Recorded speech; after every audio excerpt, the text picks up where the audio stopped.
Indramayu merupakan wilayah yang strategis dengan segala potensi yang ada.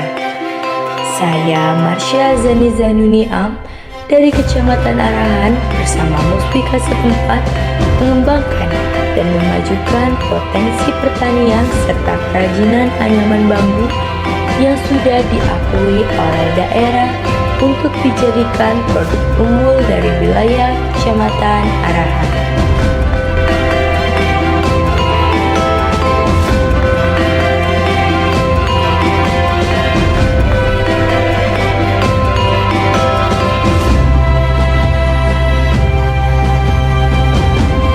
Luas lahan pertanian di Kecamatan Arahan menjadi potensi berkembangnya sektor pertanian.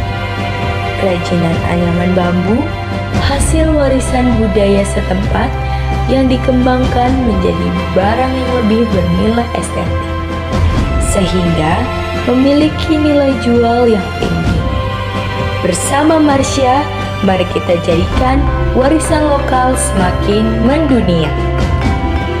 Saya, Marsha Zani Zanuni Am, finalis Putri Indramayu 2020.